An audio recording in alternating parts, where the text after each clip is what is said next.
let's go that way. Okay, technique request for Mark.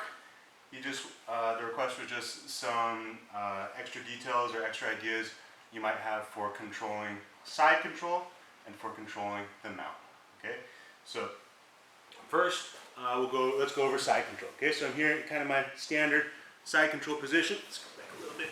Okay, standard kind of side control, and the question was just how can I shut down some of the most common techniques. Okay, my favorite way to shut down a lot of the first escapes he's going to think about is to take this arm right here, my underhooking arm, and put my hand next to his hip on the mat. Okay? Yeah, because immediately what this does is now there's a wall that's going to block his knees and his thighs from coming in and getting any kind of guard. Okay? Now, when I do this, of course, I would be leaving him some free space to escape that way if he's able to do a giant hip escape. Even if he can't do get his guard back, maybe he's going to hip escape out and be able to turtle and face me out here. Okay, so usually what I'm looking to do first is bring this cross-face arm around. I'm going to adjust the position of this cross-face arm first. When I bring this arm around, what I need to be doing is thinking about pinning this shoulder to the mat. The cross-face is meant to keep people flat, right? But if I can pin this shoulder to the mat, it's going to do the same job. So when I bring this arm around here, even if he keeps his hand in and I can just get my shoulder to my partner's shoulder, that's often going to be good enough. Then I'll bring my hand flat to the mat next to his hip. I know you can't see right now. We'll do a different angle in a second. And then I want to walk like halfway between north-south and side control. So like a 45-degree angle. You see my hips and my rib cage are really close to my partner's neck and face. Okay? Now, ideally, when I bring this cross face around, I'm looking for one of two things. One is to occupy with my arm, make a wedge in this space here, in a way that my partner is not able to touch his hand to his neck. Okay? So when I'm here, if I use my chest to push, I come around and I occupy that space right there, okay? This is my favorite approach because it's gonna lead to a lot of attacks on this arm. I can even take this arm, put it under my partner's, like an overhook almost, okay? Block the hips and walk to the side. And already I can start to threaten a lot of attacks. Okay, let's actually go spin around almost all the way.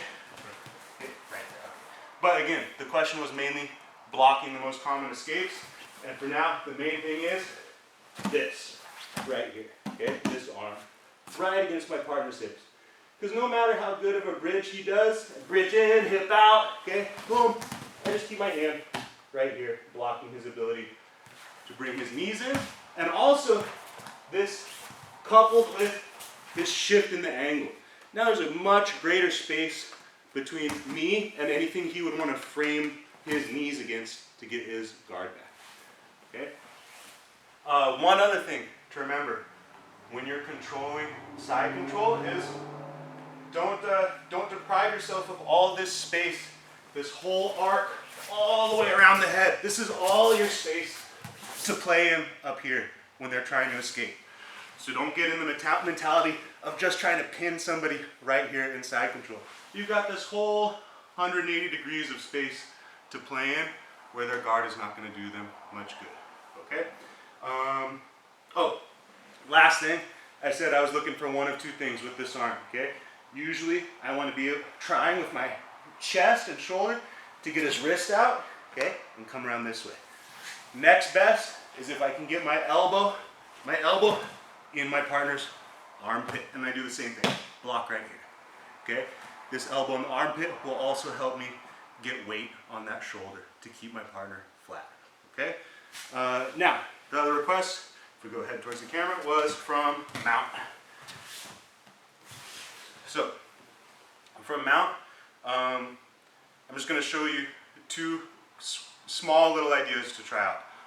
One I really like working from is with the cross face and digging my partner's elbow up, okay?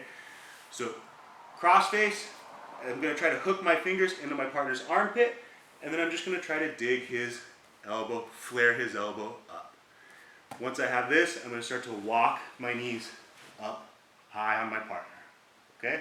In terms of control positions, this is super strong. Okay? If he goes to bridge his hips up in the air, I hardly move because I'm off of his hips. Okay? Similarly, a lot of your attacks, of course, you know you're going to want to be walking your knees up towards your partner's armpits. So one thing I find, whenever I start to walk my knees up my partner's armpits, and I start to cut my angle, right? So one knee comes a little higher, one knee is beginning to come off the mat, and I'm more on my foot, okay? Again, lots of great attacks I can expose here, but a lot of people are getting really good at getting on their side. Get more on your side. Yes, okay? And then they're able, they get both hands or both arms on this leg, and they're able to start replacing their guard using this, okay? Using my leg against me here by framing on my leg, okay? One thing I can do right away, let's switch back a little bit towards me. This way, please. This way. Okay? So, as soon as I feel this, just a very small little thing I can do to kind of take away his ability to use this leg against me.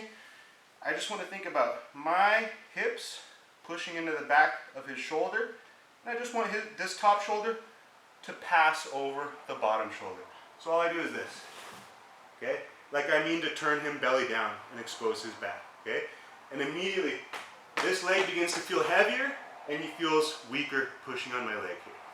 Okay, so when you're controlling the mount, usually you want to be walking your knees up into your partner's armpits to get yourself off of their hips. Okay, so as I start to walk up, and now when I start to look for my attacks, I want to be cutting my angle. Okay, this is great for exposing attacks here, but often you might find you kind of feel like it's a race. Are you going to be able to get your submission before they use this leg against you and start putting it into there and beginning to regard? Okay. So once I get up here, before I go for my attacks, I'm going to take one more movement here, slide my knee high, and press my partner's shoulder towards the mat. Okay, like I'm forcing him to go belly down and show his back. Okay, and from there, my leg gets a lot heavier, and he has a lot harder time pushing. Okay.